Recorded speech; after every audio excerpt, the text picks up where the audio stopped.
Seth Merrow. Loose on the Lead is sponsored by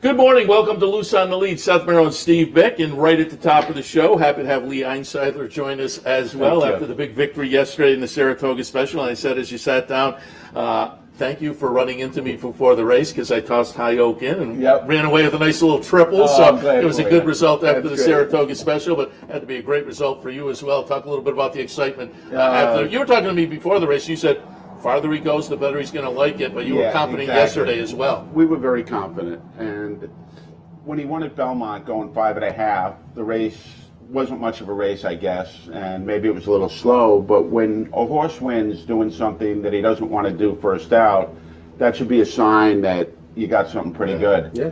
And then since he got up here, he's been training amazing, and we were very confident he was going to run a big race. You can't say he's going to win. You can never do that. Lots happens.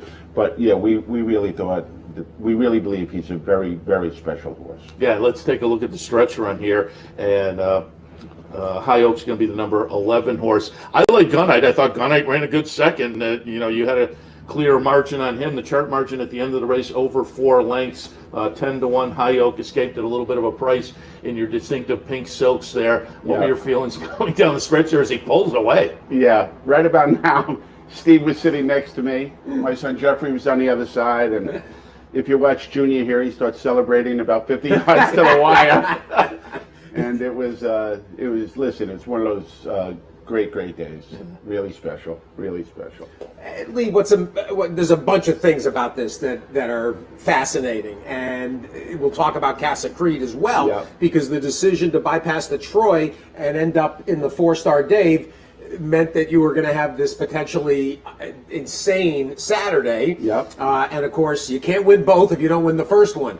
But talk a little bit as well about the 2-year-old aspect of this, because you've had your share of nice horses, but generally as olders, Timber Reserve and Mr. Sydney and those types, but they sort of grew into themselves, as did Casa. Yes. Well, Mike Solito told me 3 or 4 months ago, he said, you've never had a 2-year-old like this. He's been watching him train up here. He said, Lee, this one's really, really special.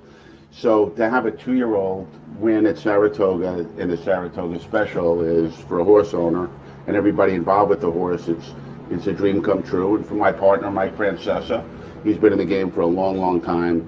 I'm really, really happy for him. We own the horse together.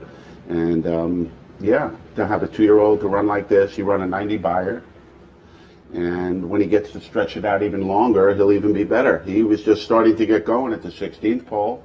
And Junior told us that he just dragged them around the track, and a lot of gas in the tank. And this was a special win. And really, the video doesn't really show the key element of his performance, which was essentially off the break to sit comfortably, and that's the beauty of particularly the one turn like this, the elongated sprints. Once you get past even at 6, or even frankly at 5.5. When you've got that kind of a gear, that stalking gear, stalk and go, as Marty McGee always says, the open air outside box. And he can just sit, and you could see into the turn. There we go. And we'll watch the whole race. And you can kind of talk, Lee, early in the day, you kind of laid out the whole game plan. So take us around when we get a chance to watch this from start to finish. Well. And again, he's in the 11. And actually, with a couple of scratches, he was leaving from the 9, but he's going to be the number 11 here as they come out of the gate. And as I say, easy to pick up in your pink silks. Well, we love the draw. We loved when I saw he drew 11, I was ecstatic. And he was actually closer to the pace than I thought he'd be. He broke like a shot. He broke right on top, and Junior just basically kind of takes an easy hold. Junior just sat there, took a little hold of him. Right here. And right about here, I was thinking, this can't be happening because this is exactly what we envisioned. That we would be maybe 3 or 4 lengths off the pace, sitting on the outside, just cruising up. And he's just doing it so easy. And then he moves a little here, and I thought, wow, this can't work out any better. When the camera pans over to the top, you'll see the jacket squared up, and it just became, look at this, he's really not even asking him, he's dragging him to the lead, right. And you're going to see the camera come around here, and this is right there, and just giving him a little oots, and here he goes. Right about now, I thought, just the way you dream about. Just when I woke up yesterday morning, he ran the way we were thinking he could run and the way we're dreaming he can run. And right about now, between having you on my left and Jeffrey on my right and the whole team right there, and Junior celebrating 50 yards to the wire, which is uncharacteristic for Junior. And Billy Mott doesn't like when he does that. But it was great. I'm thrilled he did it. You know, there's a couple of things here, and Seth, you mentioned Gunite, who ran very well and basically was involved from the bell. But one difference that talk about the post, especially with young horses. Yeah. Nakatomi drawing down inside, yep. And never getting basically open space right. Until it's too late, eating dirt. And you're out there, fresh just and clear, cruising around. That's an element of this, and he's getting the kind of education you'd want. I know that immediately after the race, Billy had said, "Don't be surprised if we think about the hopeful." But now, another 12 hours later, cooler heads are prevailing. Yeah, discretion is the better part of valor, for sure. Champagne. Yeah, we'll go to Champagne, assuming everything is in order. I can tell you this morning, he's fabulous. Came out of the race perfect. You couldn't even hold him down this morning. That's the constitution of this horse. When he comes out of his stall, he's got to have a man with a shank. He's up on his hind legs. He's all over the place. He loves being a racehorse. And yeah, we'll get him a little fresh, and we'll look to run him a mile at Belmont, which after what we saw yesterday is going to be fabulous for him. Talk a little bit about buying the horse, because it's a great second career start. It's a grade 2 at Saratoga. Keeneland last year, you picked him up for $70,000. Yeah, how about that? Yeah, the pinhookers hate me. I picked him out myself, and I'm a bootlegger. Yeah, so there's a good story behind how we got this horse. A close friend of mine, you know who he is, said to me, "There's a horse running in Del Mar tonight. You got to bet him." And that was when Gormley was a 2-year-old. So I'm handicapping the races, and I see the race before Gormley's running. I figure out that Kenta Sormo is going to win for Peter Miller at 40-1. True story. So I bet a double with that horse and Gormley in his first start at Del Mar. I guess that's 5 years ago. And I win 80,000 on the double. Both of them win. So then Gormley wins his next race, I think the front runner, at a bigger mutual, and I cash another big ticket. So in September of last year, you're a Gormley fan. So I'm a Gormley fan. From the back. So I'm a Gormley fan. So last September I'm home. I'm not going to Keeneland because of the pandemic, but I'm looking in the book and I think I have to buy a Gormley. I'm going to take the money that I want on the window and buy a Gormley. So I looked at all the Gormleys and I loved his page. So I called my friend Pat Hopple, who breaks yearlings for us, and he was at the sale, and he said he's not on my list. I said, well, just go look at him. He came back to me about 2 hours later. He said he's not on my list, but he could have been. He's a beautiful colt. So he sent me a video, and I sent that video to my partner, Mike Francesa. He said he's a nice-looking colt. Let's try and buy him. So we thought we'd probably spend 150, 175, and the hammer fell at 70,000. So we picked him out, and Pat had no knocks on him. He vetted perfect. And when Pat broke him all winter long down in Ocala, he was perfect, never missed a day. And when we got him up to New York, he's everything you want in a 2-year-old and more. A great story. And amazing story, I hadn't known it. John Sheriffs is from Port Washington, Long Island. I'm from the town Great Neck next door. John used to work at a stable in Great Neck where I had a horse and we used to ride. And they named Gormley after the guy who ran that stable in Great Neck. Lakeville Road. Lakeville Road, Lakeville Stables. So if it wasn't for my good friend telling me to bet on Gormley, right, and John Sheriff's working at the stable where they named it, none of this would have ever happened. So it's a great story. Yeah, absolutely. Yeah, really cool. Well, and part of it that has got to be inspiring, I'd imagine, for anybody. There's plenty of people listening and watching that are involved in the game, and in fact, I'm sure we'll talk about it. Joe Bianca is going to be with us from TDN later, but you got this thing's not going to stand up. The horses will, but the book won't. The New York bred sale tomorrow and Tuesday across the street after a very solid. I mean, it didn't break records Monday, Tuesday, but it was very, very good. Yeah. Did you? We bought two. I was going to we say, bought an first Arrogate. night you spent 200 and 300. 3 on an Arrogate, Yeah. Pennsylvania bred, big, gorgeous colt, and 200 on a Ghost Zapper from Frank Taylor over at TaylorMade. Nice. Really, two beautiful horses. Well, the nice part of this is you spent $70,000 on a yearling, and then another 25 getting it ready. Yep. So you call it 100,000. By the time you're done, 120,000 invested. To get this kind of return, and you've spent real money on plenty. You spent real money on Monday. Yes. Yep. To spend this and to come away with a stake winner. And with exciting prospects going As forward. a 2-year-old at Saratoga. You can't beat it. You cannot beat it. No. You cannot beat it. Talk a little bit about how you got into the game. I'm always fascinated. You're now a very prominent owner, obviously. Right. What pulled you into the horse racing Well, game? like a lot of the guys involved from New York, like Mike Rapoli and guys, we grew up in New York, and the family goes to the races, and my dad loved the track, and we used to go to the races all the time. Go to Aqueduct, go to Belmont. And then the first time I went, I was a little kid, and I was just mesmerized by it, and I fell in love with racing early on. And then as I got older in high school, we used to drive up to Saratoga, right? And then on the way home, we would stop at Yonkers to bet the Let's go to the hill! Yeah. Go to the hill! So like a lot of us guys growing up in New York with not a lot going for us, we just love to go to the races. Well, living here, we had the double header, but it was across the street. Yeah, We go, exactly. but you had the double header. You yeah. had to drive down to Yonkers. Yeah. And I've been fortunate enough in my day job and business to be able to get involved and play at a pretty high level. But we keep it pretty streamlined. 1 or 2 horses a year. Yeah.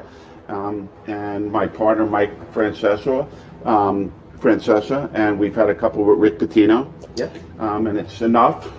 It's enough, and it's been great. It's been great. I guess so. Turn to let's also get into the 4-star day, because you have a situation now where the trip to Del Mar, you already knew that Casa Creed off the Jaipur win was a win and you're in for the sprint, but the idea of and it's funny, you drew the 11, you drew the 11 for the Troy exactly. as well, but that 11 wasn't as preferable as the 11 for Correct. yesterday. Yeah. So the opportunity to try for another win and you're in the 4-star Dave made a lot of sense. And here's Casa again and with the 4, and you see him kind of rallying and kind of leveling out, right, a little bit here. In the meantime, what a ride by, my God, what a ride and performance by Got Stormy, who just clearly loves it up here. She is amazing. She won it 2 years ago, last year. Unbelievable. She was second. Last year, Casa Creed was third. Right. I think the decision to run yesterday with Casa Creed was a great decision. We had everything to gain and 0 to lose. He ran great. He ran third in a grade 1 yesterday here in the 4-star Dave. His future races will all be shorter races now. And there's a race for him at Kentucky Downs on September 11th, going 6. It plays more like 6.5 because it's a little bit uphill. So we'll get him down to Kentucky Downs, and then we'll get him ready to go to the Breeders' Cup. And it looks like High Oak punched his ticket to the Breeders' Cup yesterday. So we'll get him on the plane together, and we'll all go out there, and it'll be an amazing weekend at the Breeders' Cup. You've liked Casa Creed. Talking to you in the past, you liked Casa Creed all along, as have I. I think this horse has been very talented. But talk about getting the grade 1 just prior in the Jaipur down at Belmont, putting the grade. That was a big performance. I texted you right after because I was playing a bankroll down in our studio in Albany for some of our patrons, and I jumped on that one at 10 to 1. So that made me look good that day as well. Yeah, that was a breathtaking performance. Yeah, it really that, was. That was special. He won the elusive quality going 7 and closed like crazy in a paceless race. So when we ran in the Jaipur, I thought if we can get something to run at, he would be a handful. And I was standing there with Bill Mont, my son Jeff, and I think Casa Creed at the time was like 12-1. And I turned to Billy as they're going to the gate. I said, he's 12-1. Don't they know you're in the Hall of Fame? He said, apparently not. And then we made a really big bet last minute. And yeah, when Junior got him out in the clear, boy, he was special with a 105 buyer that day. Yeah. So, but I'm glad what we did yesterday. And he certainly run a great race to be third in the 4-star. Yeah, absolutely. Dave. You got to give tremendous credit to Got Stormy. Boy, she's great. So I guess Spendthrift had a pretty good day. Got Stormy, not a bad half hour. High Oak because of Gormley, Casa Creed. They have Jimmy Creed. He run third in the 4-star Dave. So it was a great day for all the connections. Yeah, no question about it. Yeah, we're excited. Well, yeah, and the Jaipur, the Grade 1 win going 6, and now the multiple Grade 1 placements going 2 turns, plus the Hall of Fame win, right? Yep. He cost Casa Creed. I think we paid $105,000. He's now won over $800,000. Yep. Kenny McPeak picked him out. Loved them, and I don't have to tell you, when Billy Mott brings him over, you have this level of comfort that everything is in order. You can't win them all, but you go over there really confident about the preparation and about how the horse is doing. And he's become such an important part of my life personally, and then professionally with the racing. And he's just amazing person to be welcome in his barn. Is really, really great. How'd you go up with the silks? Because we watched 2 races now, and as I said when we looked at High Oak, easy to pick out the hot pink. Just because they're easy to see, Yeah, but you got that European style. You got that international or Australian style. Yeah, cap. a little Australian cap with the stripes with the on circles. it. Yeah, That's not a North American cap. I actually had a graphic designer at my company, very talented guy, and I gave him a vision of what I wanted my silks to look like, and he designed them. I said hot pink and fancy them up a little, and my friend Bill Henderson did a great job putting those together. And I love them because when you're so far away, I just see those silks, That I can tell you that for those that are going to have their own stable or going to put a partnership together, the late Stanley Ettinger from Pond Street, when we started DT, and I said to Stanley, any advice? And he said, use a neon color. It's a good idea. He said it makes it easy for the partners to follow the horse. And my website colors were green and blue, so I went with that lime, that neon lime green, because it's easily spottable. Exactly. But the same exact philosophy. Well, we were sitting there yesterday, and we were together, and they break all the way up back there. You just see those silks. So you don't need binoculars. You don't need the TV. You see those silks out there. It's great. Absolutely. It's really perfect. Yeah. Lee, talk a little bit because, and obviously it's way early. However, depending on what happens downstate with the champagne, right? But certainly Casa has had some inquiries already, and if not, they're coming as he gets closer to a career decision, right? And based on the outcome of what lies ahead, right? But you had the opportunities, and you said to Mr. Sidney. Yeah, overseas. Yeah. But talk about how that a portion of it, because there's so many new experiences when you're involved in the game, right from the origin. But then until you go through it, you really you feel your way. Do you bring somebody in to negotiate for you? How do you play that? That's a great question. I had some people advising me when we had Mr. Sidney. Right now, we've had some feelers about Casa Creed, but I'm not focused on it right now. Sure. We want to focus on the rest of this year and running, and then and we'll go from there. We know he'll have opportunities to do something somewhere, but if he's going to sprint on the grass, there's no reason he can't come back next year and run. I mean, Get Stormy's a 6-year-old, and we saw what she did yesterday, and the way we take care of him. So well, but it's funny because I'm going to certainly discuss that this week. and Mark Cassie even alluded yesterday to the concept of maybe bringing her back for it's a selfish concept about bringing her back for a six-year-old season. But a mare has one baby a year. Yeah. The stallion is going to cover 140 mares and potentially, 250 if they shuttle. So it's the whole concept of taking money off the table is tough because you spend money in this game, whether you're a home breeder or whether you're buying at auction. If you're breeding to sell or race, there's losses that accrue. And the best advice is, from everybody I ever hear, saying when you have a chance to offset those losses, you have to do it. And it's why it's frustrating when people say, "Oh, they're rushing the horse to stud." Yes, but they might be rushing that 3-year-old to stud. But the person who sold the horse is going to then take that money and stay involved and reinvest. I understand all that. I'm very fortunate that I have a very good day job. Yeah. My Casamigos Tequila business is amazing. And for me, the best part of racing is racing. So I'm not in a rush to do any deals. I don't need to. Knock wood, we're very lucky in that regard. So if he tells us he wants to run next year, Casa Creed will run him. And a deal will come or a deal won't come. We'll figure that out when we figure it out. But I like leading them over to the paddock up here. Exactly. You enjoy the racing part of it way as much or more. No doubt. So, no doubt. But he'll have an opportunity somewhere. Well, a special, as I tweeted late last night, I put up some pictures of you and Jeffrey, and Mike was in town too. He was in the winner's circle. Oh yeah. His kids. Yep, they're a great family. His kids are fabulous. They love the game, and it was great having all of them. And having Jeffrey with me is amazing. And and I know my son Aaron was smiling down on us yesterday, so it was really special. Exactly.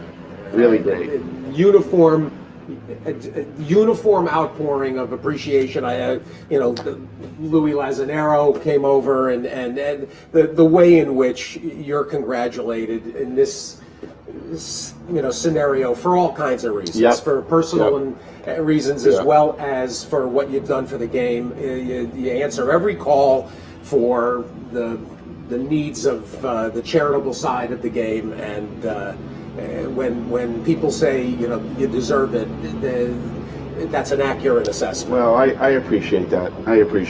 But I'm happy to help wherever we can. You guys had a great event over at the Delphi about a week ago. We donated 150 bottles of signed bottles. I saw those were great. Yeah. Raised money for PDF was terrific. Yeah. And they're very thankful. And we always want to help. Yeah. Wherever we can help, we want to help. Yeah. We'll do whatever we can. Sure, anytime. All right, Lee, we appreciate your stopping by, and congratulations thank on you. a really great Saturday. Thanks, a Saturday in Saratoga Stakes winner, and it was a great performance. Sure we'll be was. looking for High Oak and certainly Casa Creed down the road as well. Where'd the name come from? For High Oak? Yeah, Mike Francesa named him. His home in Long Island is named High Oak. Oh, So we bought two. We bought the Gormley, and we have a dialed in that's going to be ready by the fall. I like dialed in. So the two of them, I named the dialed in. What's the name? You'll like this, Gribbinus. He's not Most the first. people don't know He's not the first Gribbinus. You know what Gribbinus is? He doesn't. He wouldn't know from Gribbinus if Your Jewish grandmother would know. his Jewish grandmother, like 3 grandmothers ago. Fried chicken fat with onions, and it's delicious. They turn into little potato chips. Yeah. So I named him Gribbinus, and Mike's home is High Oak. He named High Oak. So that's what the name came from. excellent. We'll see Gribbinus around Thanksgiving. Information you don't get anywhere else. Exactly. All right, Lee, appreciate the visit. Thanks for having me, guys. Congratulations. Thank you. All right, we'll take a break. When we come back, more from a Sunday edition of Loose on the Lead. Stay tuned. Welcome to Albany County, an incredible destination to live, work, and play, with easy connections to more than a dozen cities from our vibrant modern airport. It's a short trip downtown to a hive of culture and amusement, from world-class shows at the newly renovated Times Union Center to reliving the past at the New York State Museum. From outdoor recreation to shopping to nightlife Albany County has something for everyone. We'll see you soon. Capital OTB is now streaming live on Roku. The RTN Racing channel on Roku lets you watch OTB TV live through your Roku device or your Amazon Fire Stick, rather than being limited to computers and mobile devices, which means you can now watch OTB live wherever you are. Simply open Roku, scroll to find the RTN channel, then click on OTB TV. OTB TV on Roku. Try it now. Birdstone is an outside front. They're coming down to the finish. Can Smarty Jones hold on? Here comes Birdstone. Birdstone surges past. Birdstone wins the Belmont Stakes. In front, but here comes High Chaparral. High Chaparral, the defending champ, to take it to Bob. These two arch rivals head to head with Joe Hart bearing down on them. It's going to be a three-horse photo finish to the turn. Here's the wire. Photo finish.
We're back on Loose on the Lead on this Sunday morning out of the Four-Star Dave and Saratoga special. It was special to have had Lee Einsidler kick off the show, and Joe Bianca's back here in the middle seat. Good to see you. Look at you. Good to be with you guys. The beard is Thank the you. beard is filled out I was looking beautifully. at it. I was looking at it on the TV, screen right right? there. I think it's a little.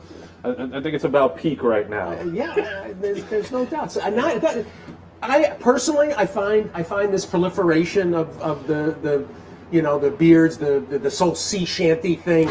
I got some issues with it, but I knew it looks good. Well, I moved back to Brooklyn, so it was required. Exactly. When All the when I hipsters. came over the bridge, they were like, "Where's your beard?" So it's going okay, I think. Where did you guys end up? We're in Bed-Stuy. Okay, nice. Yeah, so it's like pretty hip. It's one of the last authentic Brooklyn neighborhoods, I think. So yeah, we love it actually. We got a backyard, which is a rare thing in Brooklyn. So yeah, it's too humid to do anything out there now, but the idea of it is nice. It's the concept. Yeah. Joe, of course, at TDN, Thoroughbred Daily News, and it's now like what? How long? Over 5 years. I was going to say 5 and a half 6 years. Yeah. It's the fun time flies for sure. Well, and Joe, literally, I mean, for everybody that aspires in some capacity to be involved in the game, and whatever side it is, whether it's with the animals, whether it's on the training side, whether it's in the media, photography, Joe is a terrific example of somebody that took an interest, was hoping, went to school, and had toes in the water, and the next thing you know, you're 30 years old and it's a career. A little older than that now, but you're gonna make me blush and be the same color as your jacket if you keep this up. But no, I mean, I'll give a lot of credit to you as well. You opened some doors for me, but yeah, it's great to work in a field that you're passionate about and to keep growing, and learning more, because you always say this is always more to learn in racing. That's for and sure. that's the truth for me every day, for sure. Talk a little bit. I want to talk racing because your first interest is, the racing, the wagering.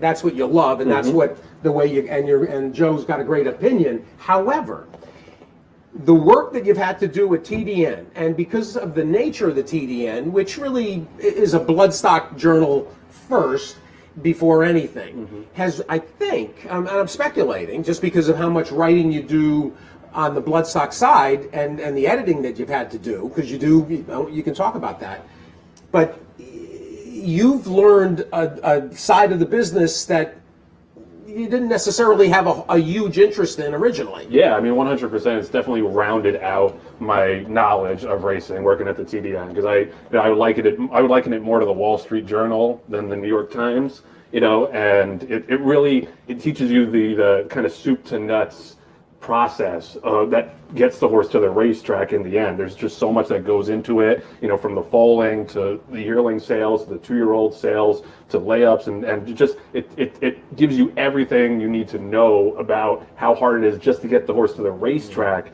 in the end. And that really has made me appreciate kind of all the smaller behind the scenes players in racing that you don't really learn that much about or hear that much about. Like, we went down to the OBS April sale to do a live version of our podcast, which is called The Writer's Room. If you want to check it out, I had to pop that plug in. But yeah, and I got to meet all sorts of, it was kind of like a whole new world, like all the consigners and all the people that work at sales, and it really opened my eyes for sure. Does it help the handicapping? A little bit, yeah. I think I've learned how to watch breezes better and look for certain things physically. But yeah, I think it has helped a little bit. At least I hope to think so. Well, and it's one of the things, and you can speak to this, Joe. And I know, with the show, with the Writers' Room show that you guys do with Bill Finley and also, of course, with John Green. The stories that get told most often. It starts with the horse and the horsemen and the owners, the riders and the races.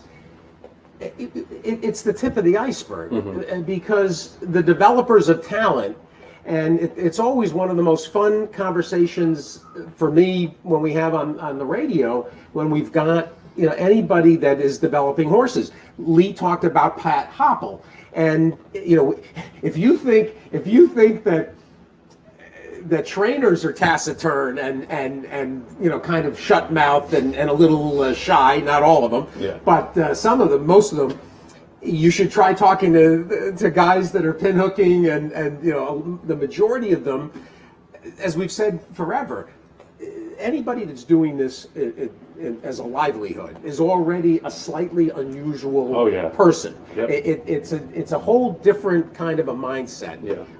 So they're not necessarily comfortable and outgoing with media or even merchandising themselves, to prospective owners.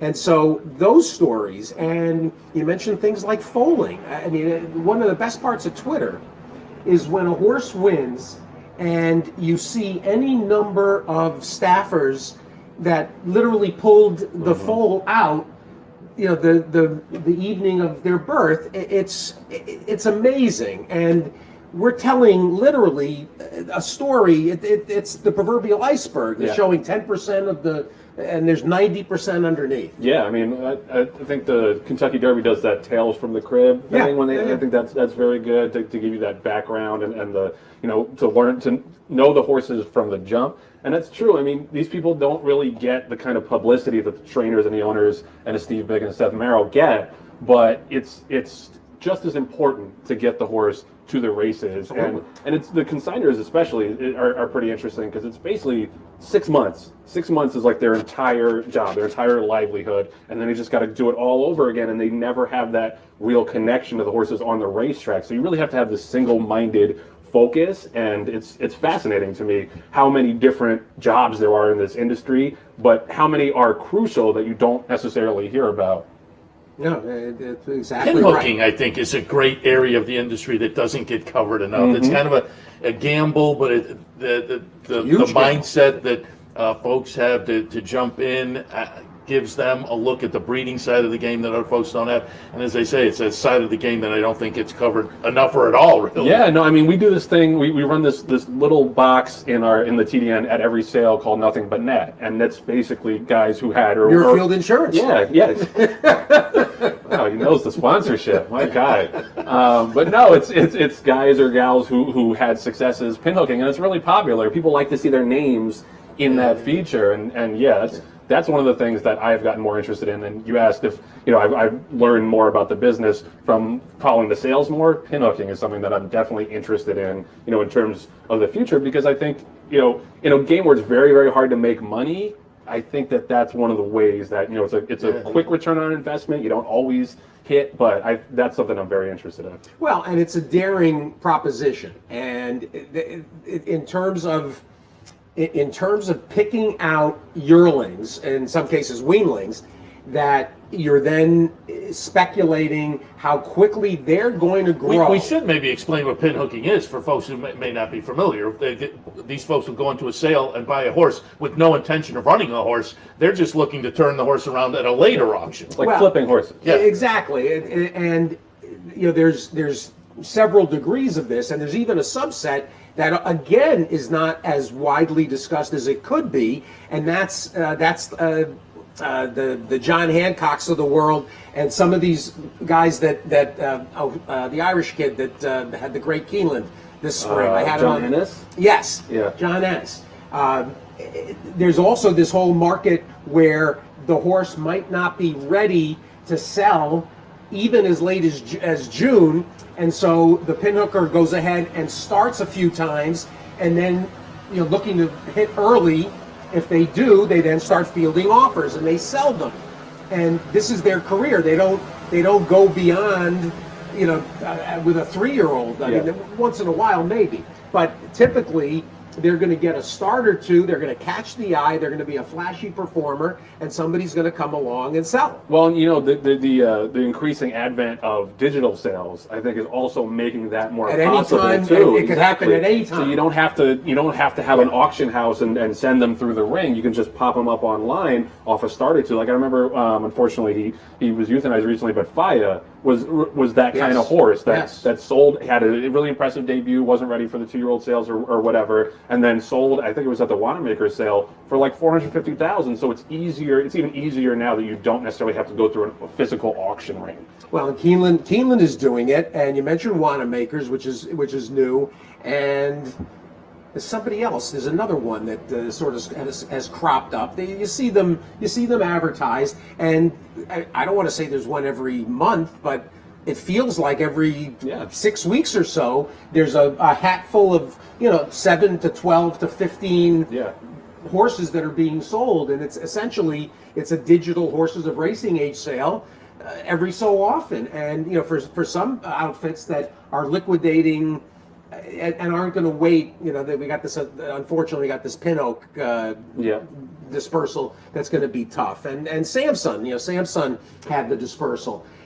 There's people that are dispersing without waiting for a formal sale at these, and essentially, you got to be on your toes because, as they say, a good horse can come from anywhere. Of course, yeah, and it's like I said, it makes it easier to sell at any time of the year. And I think the digital sales, you don't get too many horses right now. You maybe get a few dozen, but I think that's going to pick up over time when more people become aware of that market.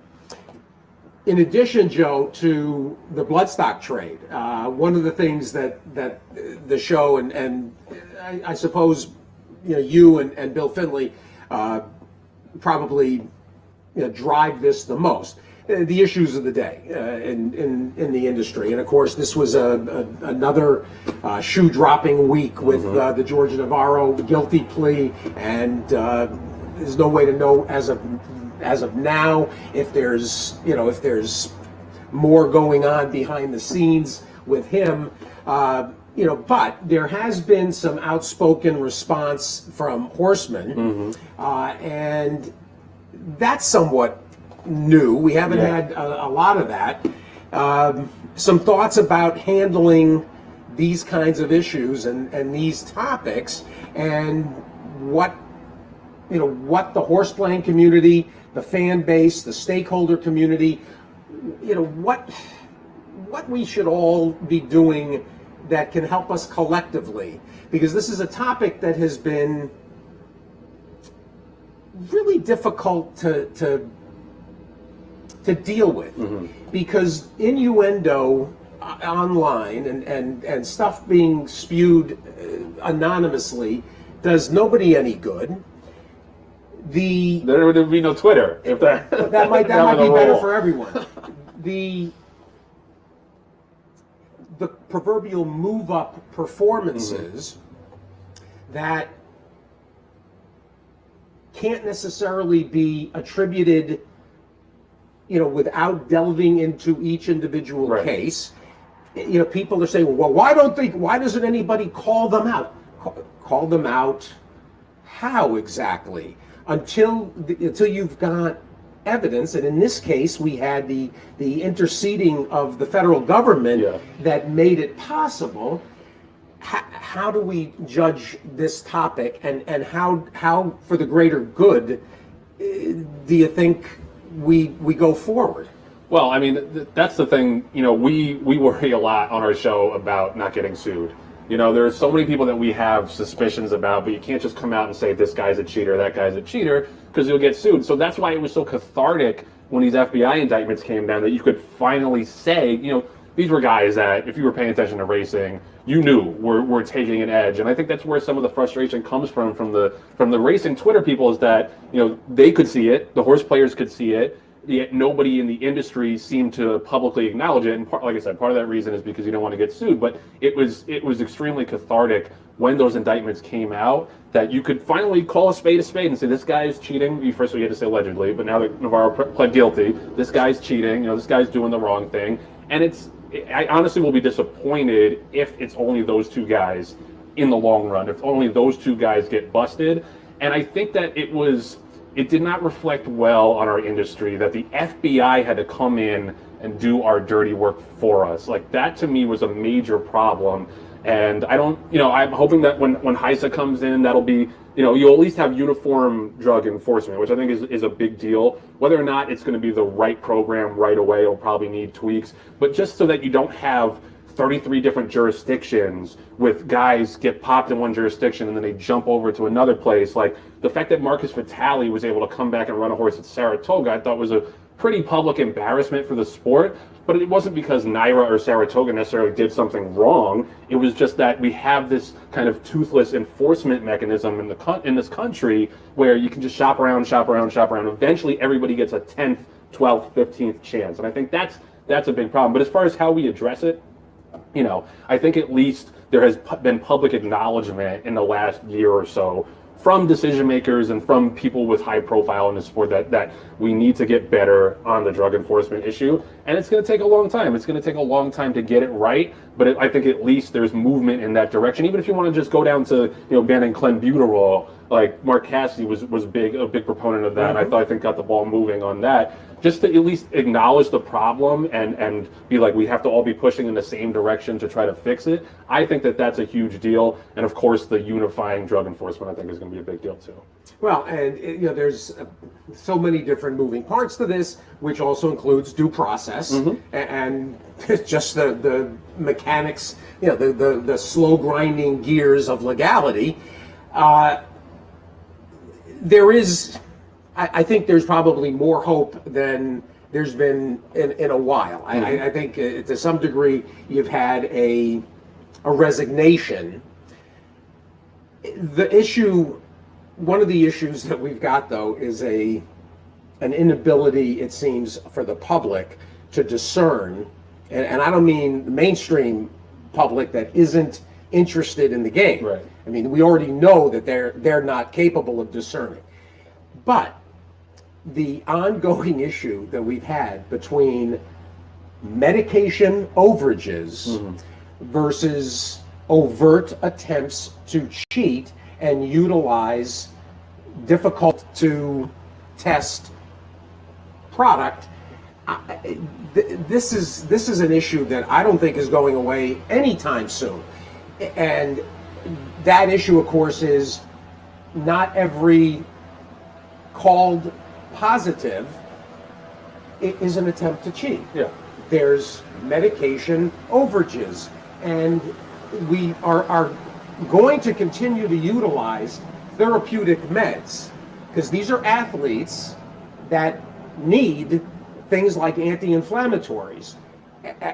If you want to spread out the withdrawal times, that's fine. But this notion that portions of the industry created that, the rest of the world operates drug-free, that's a lie. That's a bold-faced lie. That is 100% not true. The rest of the world doesn't test like we do, number one. They don't test nearly as many winners. They don't test horses randomly. They don't test horses that finish second and third. They don't test for the screenings that we do. So this notion that the rest of the world is operating so pristinely is just a farce. And trying to be dragged to this illusory nirvana that the rest of the world engages in is just laughable. Yeah, I mean, I don't think there's ever going to be a nirvana, and I agree with what you're saying, that I think that those comparisons are a little fraught. Like, I don't think that this necessarily apples to apples, but I think you would agree that the patchwork system of regulation enforcement we have is not good. It's difficult. Not good, Yeah. and that's one thing that the British Horse Racing Authority, whether or not they're doing the same testing, at least there's a unified body that can make rulings, and then there's so much less ambiguity. Like, to me, the problem is there's like I said, there's ambiguity and there's so much suspicion. I call it the era of suspicion. Like, I remember a couple weeks ago when Orlando Noda had that horse, You're to Blame, who won off by 10 lengths or so, and the horse figured on paper. It wasn't like he ran this race that he had never run before. He hadn't run it in a while. I don't know whether Orlando Noda's cheating or not. I don't know whether this move up or that move up is a result of cheating, but the industry has been so asleep at the switch in terms of busting actual drug cheats that I think it leaves everybody, prone to this kind of suspicion. And it's unfortunate because I think, there are really good training jobs where a guy can find, something that was bothering a horse and then, can make them find their top form again. And I don't think that every move up is a juice job, but, when you let the obvious, at least to me, juicers go on for so long, claiming horses moving up 30 points, that leads to this era of suspicion where I think everybody is guilty until proven innocent to a lot of people in racing, and I think that's unfortunate. Yeah. Won't argue. Are we going to actually talk about races? We have to go to break. No, we're okay, cool. Yeah, absolutely. Before we do that, though, because you mentioned already a couple times the writer's room, when you sat down, I said I listen to it all the time, have been kind of regularly for the past 6 months or so, and so I'll let you tout it a little bit. How often does it come out, and where can people find it? So we record usually every Wednesday morning, and we had been doing it on Zoom for the past 16 months or so, and then thankfully we were able to get back in the studio last month, so it's nice. We have a shout out to our publisher Sue Finley and our producer Patty Wolf, who's coming up to help us do the show in a couple of days. Great production value. She has a great team of editors, so it looks much better now than it did on Zoom. Even on Zoom they did what they could, but now it looks really good. And so we record every Wednesday morning. The podcast usually comes out Wednesday night. There's an audio version, there's a video version, and so we're going to be here on Tuesday, actually by the paddock at the TV setup, recording. It's actually our 100th show. So if you're around, I know it's a dark day, but come on by and say hello. But yeah, I mean, it's been great. We've gotten a lot of great support from the industry. We've gotten I think 7 or 8 sponsors by now, and it's something that grew from like 50 listeners to thousands. So we're really excited about it. And I think similar to what you do, I think that we are able in our small way to move the needle on these broad scope industry issues, at least with the people who are watching and listening. No, fun to listen to. TD and Thoroughbred Daily News, so I wanted to make sure people knew where to find it. Appreciate it. Worth a listen. Yeah, thank you. .tdn.com when you go to look for it. Racing news, racing thoughts, where to start. I'll get a thought from last week. Nick's Go. What do you think of the Whitney performance? Because short field, it looked like he had the pace advantage, and it played out that way. But regardless, he looked great, I thought. He sure did, and he finished up great. I think he's one of those horses that if he's able to clear, it almost doesn't even matter what the fractions are. You can kind of just throw out the fractions. He went 23 and 46. As long as he's able to clear, he's just very tough to beat at 9 furlongs and down at least. And it looked like Swiss Skydiver was going to give him a little bit of a run there. And I thought, he's just one of those horses. You can't let him get eyeballed. And I thought Joel Rosario did a great job on the far turn. Here he is clearing from a couple different times. He gave him breathers. And then when she came to him, this is on the first turn, I thought she would give him a little bit more of a tussle for the lead, but I think smartly kind of backed out of there and tried to come after him on the far turn. And then on the far turn, when she came after him, I thought Rosario did a good job not letting him get eyeballed, and then kind of took Swiss Skydiver wide off of the far turn. And I think that's important for a horse like him, who's just a need-the-lead type. He reminds me a little bit of Commentator back in the day. A Commentator could just go out and blaze these fast fractions and keep going, but if he got eyeballed like he did in that Woodward, I don't know if you guys remember when Dutch Row ran like 3 rabbits in a 5-horse race to fry commentator, then he's obviously a different horse. So the Knicks Go is like that. And I wonder what's going to happen the rest of the year with the handicap division. Obviously, Mystic Guide is on the sideline now, unfortunately. I'm still going to be against him in the Classic, I think, especially if there's other speed signed on, because I just, especially if he has another blowout win like this, I think he's going to be too short. I think he's going to be 3 to 5, 4 to 5, going 1.25 miles. I don't want him at that price, but this was obviously very impressive. Yeah, and after the race, Brad said 1.25 miles, no problem. But that's what he said. So what's he going to say? I'm also a little bit, but he looked great the other day. Yeah. Coming out of that race at Prairie Meadows, going to Prairie Meadows, I said I was on TV that afternoon. I said, hey, I think they're going over for a little confidence builder. Yeah, mission accomplished at Prairie Meadows race and benefited him coming into this one. This is the second time that Rosario essentially lets the field catch him and then lets it out a notch. And nothing will rip the heart out of a horse and a rider like that. I mean, that just, forget it. Yeah. Saez does this great too. Yep. Yeah, and I honestly thought that Maxfield ran pretty well considering the pace. I thought, it was a short field, but I 2 of the 3 or 4 best handicap horses in the country, like I said, especially now with Mystic Guy being on the sideline. I thought there was no disgrace in losing in that race for Maxfield. It's just Knicks Go had everything his own way.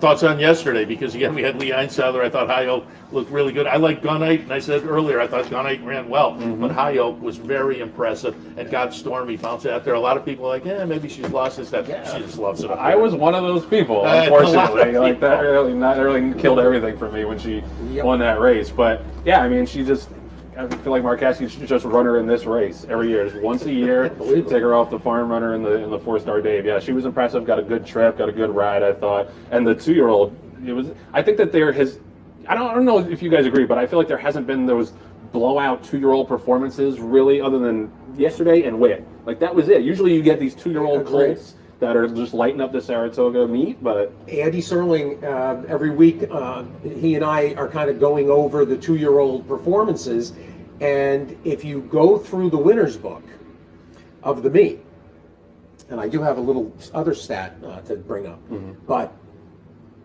the 2-year-old turf performances are where all the standouts have been, both short and long. You had that Lady Danae the other day, 85 buyer. It's very notable. And I've said for ages, going back to the Breeders' Cup, starting the juvenile turf division, that when they did that, they changed the dynamics, essentially, of 2-year-old approach. And instead of taking turf 2-year-olds and let's run him on the dirt until he proves he's not a dirt horse. Yeah. They're taking their turf horses because there's someplace to run them and there's goals for you to run them. And as a result, you're getting horses that, frankly, one of the reasons you may not be seeing these spreads in the 2-year-old dirt races is because horses that shouldn't have been running on the dirt to begin with are no longer starting their careers in those races and finishing up the track. Instead, they've got their own row to hoe.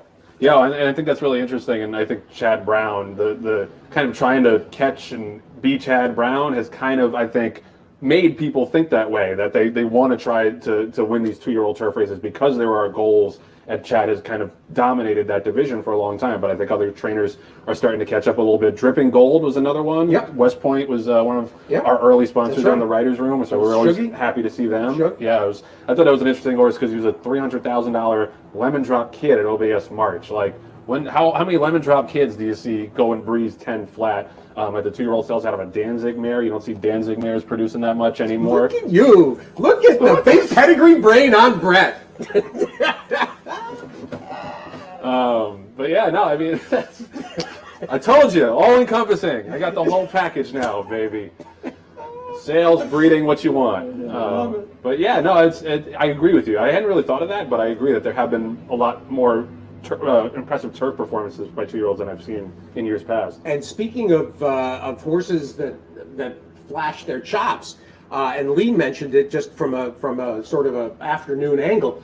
Speaker's Corner yesterday, a 101 buyer, and this was a horse that last year, in fact, that whole field, not the whole field, but a good portion of that field, were flashy 2-year-olds that had different hiccups along the way. 10 for 10 for Shug. Unfortunately, Ducale threw an absolute fit in the paddock. Second of that, there were 2 of those yesterday. One, and they both ended up scratching, actually, now that I think about it. But the one thing about that Speaker's Corner race yesterday, Ducale might have made that makeup, the race's makeup would have been a little different, but still, Speaker's Corner absolutely blitzed that group. A 101 buyer, and suddenly, Travers is Travers, and it's going to be what we're all looking forward to. Pennsylvania Derby is going to be the coda on the 3-year-old season, and Speaker's Corner is going to make kind of jump in at the quarter pole and be involved in that Pennsylvania Derby. Hot Rod Charlie bypassing the Pacific Classic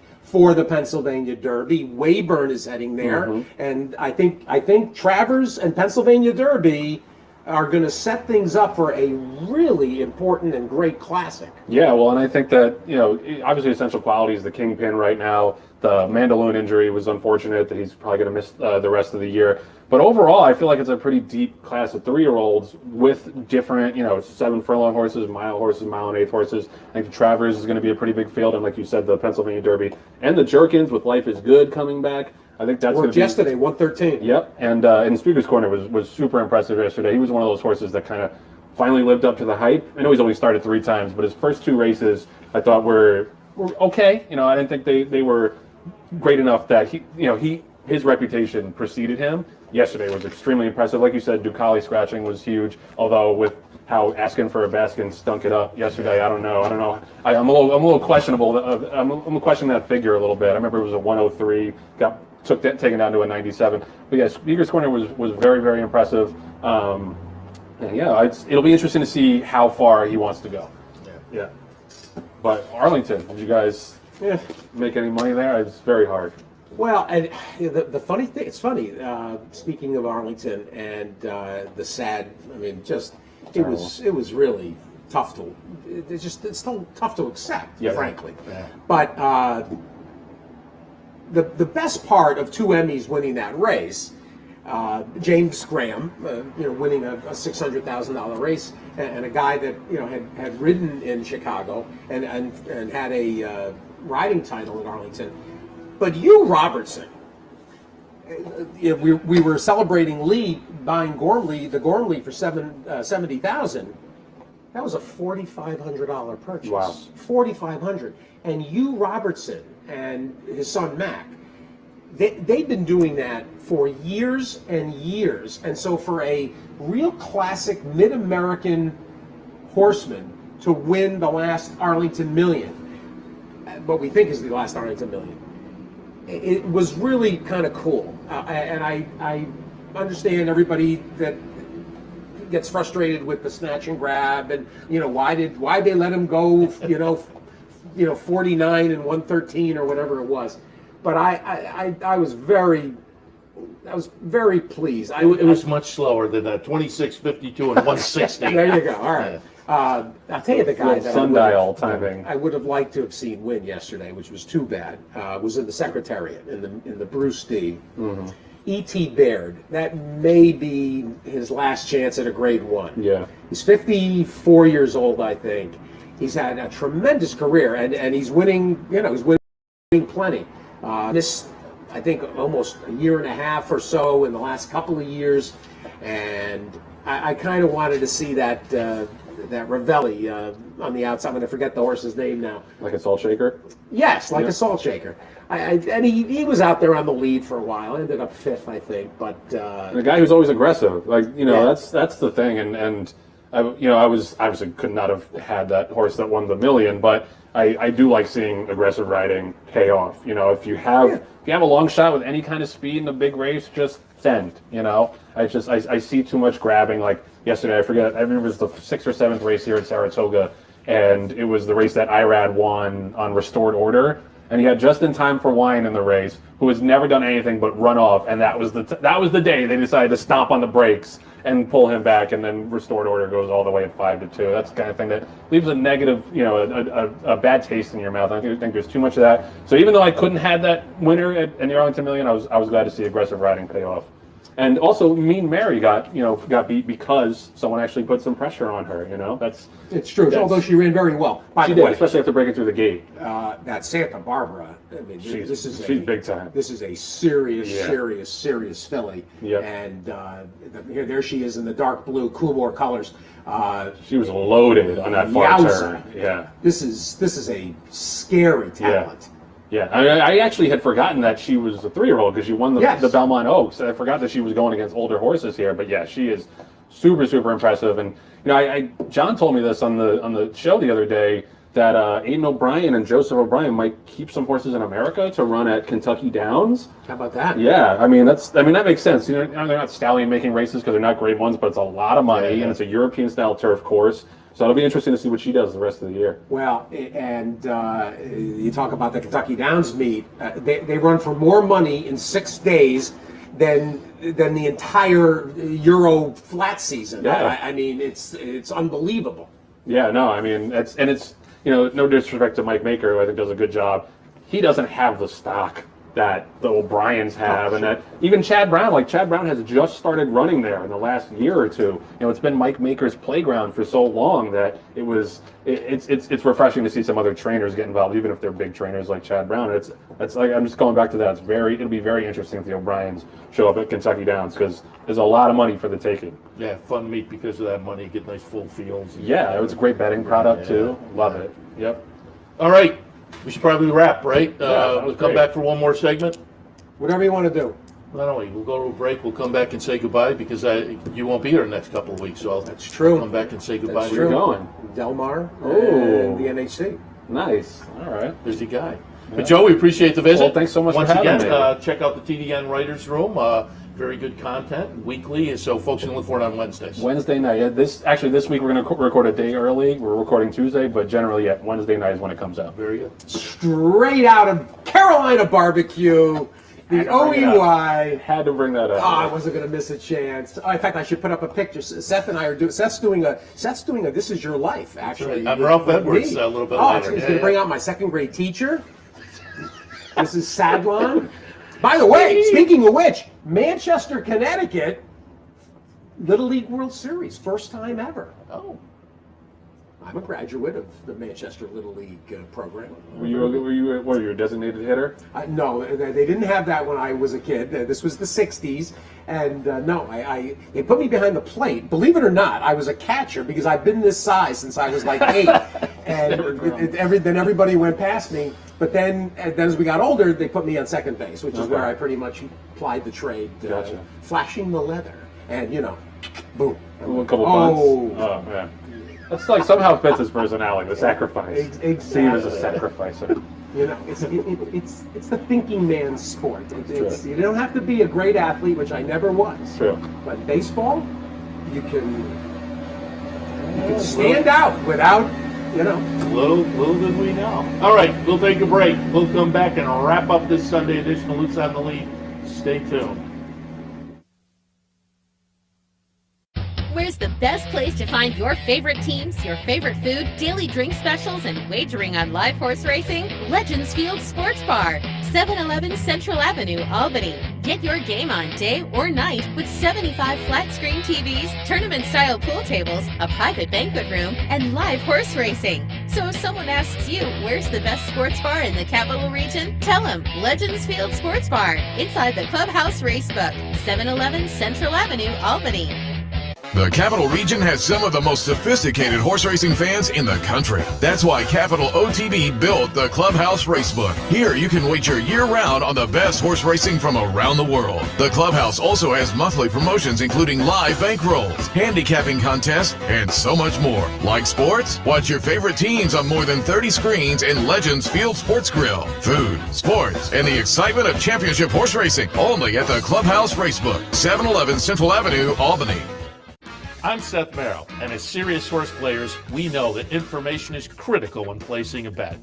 With live streaming of more than 30 tracks, race replays, free past performances, and daily picks from professional handicappers, no one gives you more up-to-the-minute information than Capital OTB. Combine that with the best player awards in New York State, and you have everything a serious horse player needs to be successful. Win more with Capital OTB. Winning starts here.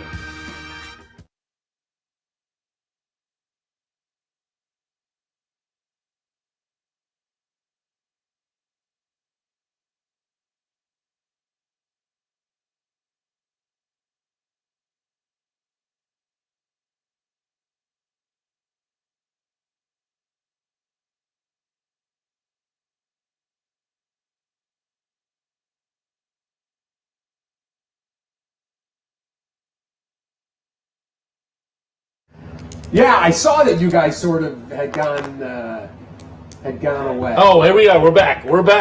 That was quick. Back now? There was no countdown. Well, come on. There was. I will give him a pass. He was out here readjusting the camera, so always appreciate the control room staff there. But got to wrap it up. But we did want to come back because you had a stat you wanted to hit on too. Well, I wanted to give everybody an update on the New York Reds lawn, Which is on the turf. your angle. It's the Bic angle.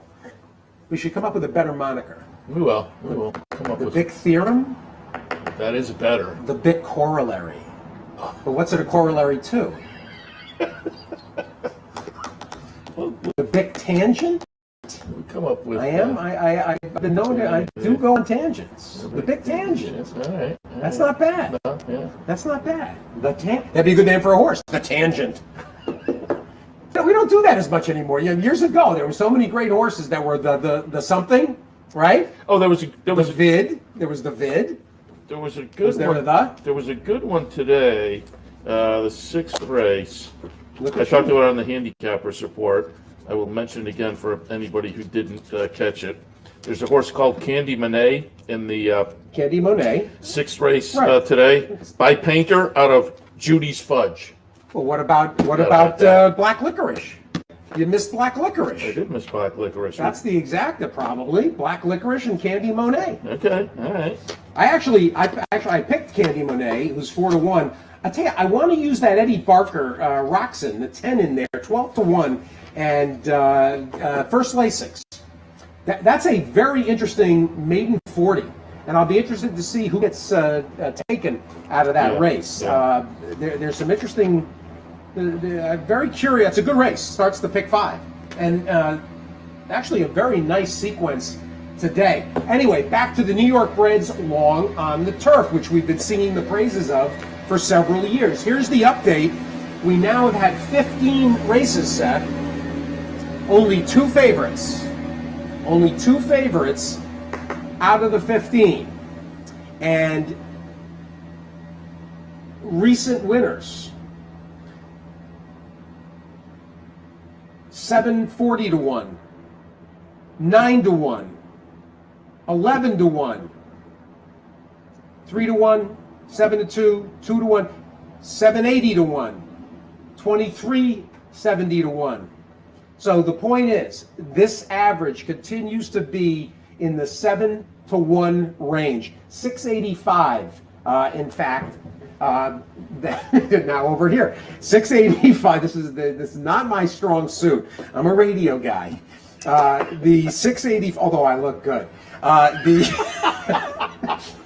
You do look good. I will Thank admit you. that. I like the jacket. 685-1 is your. So 1570 is the average. You know what, though? I will say, Yes. I'm a little upset that technically we were not on the air last week, because if there was ever summer casual, and you made fun of me without the tie, you were completely summer casual last week. What was I Yeah, prepared you for? just had a short sleeve shirt and some shorts on. You didn't even have the tie. You didn't have the jacket. Oh no, it was all. It was. Oh, all, you were ready to go. Oh, okay. I came that way because I was over on the Oklahoma watching the horse work, and no. I should have known. Please.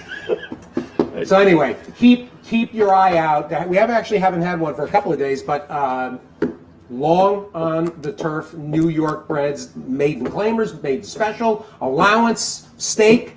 It doesn't matter. It's the best betting opportunity on a regular basis. Back to the sale for a minute. We were going to have Lorraine Visagi from Rock Ridge. We've got our two mares down there, and also the Motown Baby that is by Voltaire's side, and Carlisle Bell, who's in foal, to Leah Frick standing. And I think there's just one. I think there's only one Rockridge in the sale, but I'll have Lorraine on the radio this week. Does just a fabulous job, and we're thrilled. The baby down there and needed a little attention the first week or 10 days, and we've lost foals. So the way in which the staff at Rockridge, Lorraine and his team, couldn't be happier, and you'll see him out at the sale tomorrow and Tuesday. Best of luck to all the breeders, consigners, buyers at the New York Bred sale. And earlier on the Handicappers Report, I said if you didn't make it to the other sale, go to the New York Bred sale. And I think I said tomorrow. It's tomorrow and Tuesday. Yes. Go over right down the street, 3 blocks down. If you haven't been to the sales, New York Bred sale. A little smaller of a crowd, but really over the past few years, well, not last year, obviously, but the past few years, still getting pretty good crowds from the New York Bred sale. It's fun. Go over, and I think you'll enjoy it Monday and Tuesday night. Very nice catalog. Really nice catalog. All right, we should wrap it up because we are late, but I did want to have the closing segment here just to say, wish you fun and safe travels, because next weekend you will be out at Del Mar. The following weekend, NHC, which unfortunately we have gone to in previous years and covered here, but it's Traverse weekend. But then you'll be back in 3 weeks, right? We'll be back in 3 weeks for the Labor Day weekend show. But we'll talk to you. You're going to reach out. We'll talk to you from Del Mar on Sunday. And then the following week after Travers from Vegas, where we will we have a winner? No, we won't have a winner. It'll be but it'll be whittled down. Yes, by that point. We'll have the top. At that point, we'll have the top. What is it? 150, 100, and then we cut it down to 30. I'm going to forget. I got to refresh. But anyway, middle of the day. Things. And I continue to say, and I've said it to you a million times before, who would think radio and a handicapping contest, but it is incredibly fun. If you want to check it out, when Steve's down in a couple weeks down in Vegas, as I say, you will enjoy it, certainly, and we'll check in with you, as I say, that Sunday morning as well. So we'll wrap things up for this Sunday morning. Good luck this afternoon. Good luck to all of you this afternoon. Loose on the Lead in the books for Sunday, August 15th. Stay tuned. Great racing later on this afternoon. Giveaway. And cooler bag. I'm glad you mentioned that. Cooler bag. Also low rollers over there, so keep that in mind over in the 4-Star Dave area. But you're right. I'm glad you mentioned that. It's cooler bag giveaway day today here at the racetrack as well. All right. Thanks for tuning in. We will see you next time.